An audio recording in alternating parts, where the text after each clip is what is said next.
Voici un nouveau podcast qui parle de la mobilité internationale et qui va rejoindre la galerie des 2000 interviews disponibles sur françaisdanslemonde.fr. Je suis Gauthier Seyss et j'ai le plaisir de passer 10 minutes avec Jean-David et Lydia Boll. On part à Montpellier. 10 minutes.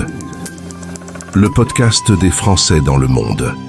françaisdanslemonde.fr. Eh ben, on va à Montpellier, mais vous allez voir, on va quand même réussir à voyager et surtout à parler d'une thématique rare sur l'antenne de la radio des Français dans le monde, les impatriés, ceux qui viennent s'installer dans notre beau pays. Bonjour Lydia. Bonjour. Bonjour Jean-David. Salut Gauthier. Content de vous retrouver. Alors, c'est un exercice que vous connaissez la radio, vu que vous en avez fait tous les deux. On va revenir justement sur votre parcours à l'un et à l'autre. Jean-David, tu es originaire de Provence. Quant à toi, Lydia, tu es née à Tahiti, d'origine vietnamienne.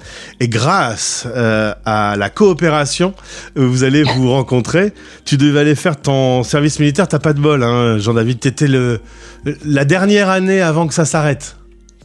Alors j'aurais pu croire que j'avais pas de bol, mais vu comment les choses ont tourné, c'est vrai, je suis plutôt content de l'avoir fait. C'est vrai. Parce qu'en le faisant de cette façon en coopération internationale à Tahiti, là où on m'a proposé ce poste-là de journaliste, c'est comme ça que j'ai rencontré Lydia et puis qu'on a pu se connaître, à tomber amoureux, puis qu'on s'est mariés. Donc finalement c'est une bonne chose. Jacques Chirac n'aurait jamais dû arrêter ce système. C'était après Sciences Po. Résultat, tu te retrouves 16 mois au paradis, hein, parce que c'est quand même pas mal là-bas. D'ailleurs, vous allez donc vous rencontrer dans le cadre d'une émission de radio sur la prévention jeunesse. Quand tu as vu Jean-David, Lydia, tu t'es dit, lui, ce sera plus qu'un animateur dans ma vie. Exactement, oui. Je me suis dit, mais il sera un peu plus qu'une aide pour la radio.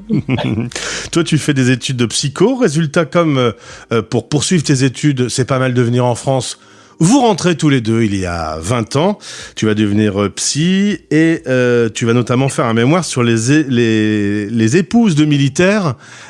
C'est un sujet qu'on évoque souvent. Être conjoint accompagnateur, c'est pas la plus belle place, hein? Non, c'est pas évident. Il faut trouver sa propre place dans ce processus de suivi du conjoint. À ton retour, Jean-David, toi, tu vas faire de la radio, de la presse écrite et finalement rentrer dans le département de l'Hérault qui a besoin d'un journaliste pour la presse institutionnelle. Ensuite, tu vas te mettre à ton compte et une idée va naître petit à petit avec ce temps. Déjà, vous, quand vous êtes rentré en France et puis avec vos amis autour de vous, vous vous rendez compte d'un truc, c'est que venir s'établir en France, ça peut être un peu difficile, l'intégration, l'administratif, rien que quand on le dit, on l'imagine très bien, les différences multiculturelles et puis même quand on découvre un pays, aller simplement faire ses courses au début, ça peut être compliqué. Ben oui, alors c'est vrai que moi, alors finalement, ça devait durer 16 mois ce service, mais en fait, j'y suis resté 4 ans. Parce qu'on s'est rencontrés, puis on a commencé à sortir ensemble, et puis on s'est mariés, puis Lydia a commencé ses études. Donc finalement, ces 16 mois sont transformés en 4 ans. Mais c'est les 4 années où, je suis quitté la France, je payais les choses en francs, et je reviens en France, et je paye les choses en euros. Donc déjà, il a fallu vraiment s'adapter à ça. Oui. Et moi, même si je viens d'une île française, c'est pas du tout la métropole. Donc j'arrive, je découvre qu'il y a des saisons. Je dois acheter des manteaux, chose que je n'ai jamais fait. Une fois au Canada, puisque j'ai vécu 6 mois au Canada. Mais voilà, il y a pas de CAF à Tahiti, il y a pas la sécurité sociale, c'est pas la même chose. Donc même si on est français, j'ai dû aussi également apprendre comment tout ça fonctionne. Alors, au début, vous avez pas mal d'amis qui sont dans la même situation. Vous faites un petit document en Word. Petit à petit, ça grossit jusqu'à ce nouveau concept dont on peut parler aujourd'hui. Ça fait à peine 1 mois que vous avez lancé Unlock France. C'est une solution de formation en ligne. Donc, pour tous ceux qui vont venir s'établir en France, on l'a vu, ça peut être un public pluriel, un étranger qui vient pour le travail, pour les études, un Français qui est parti longtemps et qui redécouvre la France. Il y a beaucoup de cas de figure où ça peut être utile. Complètement. Nous, c'est vrai qu'on a déjà ressenti ce décalage en arrivant. Alors, c'était il y a 20 ans, on peut dire, oulala, mais c'est vieux. Mais en fait, depuis qu'on est à Montpellier, il y a quand même une forte communauté internationale à Montpellier, du fait qu'il y a des sièges il y a des sièges de grands groupes informatiques comme Dell, par exemple, IBM à un moment donné. Il y a des groupes pharmaceutiques aussi. C'est qu'il y a beaucoup de d'étrangers qui sont là, des sportifs de haut niveau aussi, parce que Montpellier est une ville assez sportive. Et par un concours de circonstances, on a rencontré de plus en plus de familles comme ça internationales qui toutes nous disaient la même chose. Mais c'est vraiment plus compliqué qu'on le pensait, en fait. Parce qu'il y a plein de choses qui nous paraissent, nous, évidentes en tant que Français, quand on vit sur place, qui sont des vrais challenges, des vraies difficultés et des sources même de peur pour les expats qui arrivent. Alors, vraiment, on a commencé à les aider, à leur donner des tuyaux, des astuces, à les assister un peu dans les démarches. Et ça a commencé finalement à représenter beaucoup d'informations. Et on s'est dit, mais on ne pourra pas aider tout le monde toute la semaine. Et que faire de toute cette information? Et depuis plusieurs mois, on travaille vraiment à rassembler tout ça dans une formation en ligne qui va vraiment accompagner les expatriés ou les Français qui reviennent en France après des années, des décennies d'absence, à vraiment mener chaque démarche les unes après les autres en anticipation, selon un planning, tout ça. Alors, il existe des systèmes aujourd'hui, des agences de relocation. Le problème, si vous avez fait le constat, c'est que passer par ce genre d'agence, ça représentait un petit budget. Oui, c'est un certain coût et tout le monde ne peut pas s'offrir ces services. Certains agents proposent des services à la carte, mais c'est souvent un package qui peut coûter plusieurs milliers d'euros. Et donc, on a voulu rendre cette aide-là accessible afin que les personnes puissent connaître les démarches et puis apprendre d'elles-mêmes. Parce que les personnes qui passent par ces agents, c'est super, tant mieux pour eux. Mais au final, des fois, ils se disent, mais en fait, on n'a pas appris par nous-mêmes. Le jour où je vais devoir quitter un logement ou vendre cet appartement pour racheter un autre ou chercher à louer un autre logement, en fait, je ne sais pas faire. Donc, qui il faut appeler pour mettre en place l'électricité, l'eau, comment on a ça, le gaz et tout ça. Et donc, on a des fiches, des checklists, des mémos, des fiches de lexique pour aider les gens à se situer et à prendre leurs repères dans cet univers vraiment français. Alors, on l'a déjà dit, s'établir quelque part dans le monde et ne pas connaître la culture dans laquelle on s'intègre, ça peut être un peu fatigant, on peut être un peu peiné, le fait d'être fatigué par ce travail intellectuel, on en parle souvent. Je me souviens, je suis arrivé aux États-Unis, c'est la première fois que je faisais un grand voyage, faire le plein de la voiture, c'était pas le même système de tuyaux, ça ne rentrait pas dedans, quoi. Et c'est tout bête, mais l'accumulation de tous ces petits tracas quotidiens, ça peut être une période de transition un peu compliquée finalement. Oui, et quelque chose d'assez rigolo. Enfin, pour nous, c'est rigolo, pour eux, ça l'est pas. Acheter une baguette de pain, c'est une épreuve.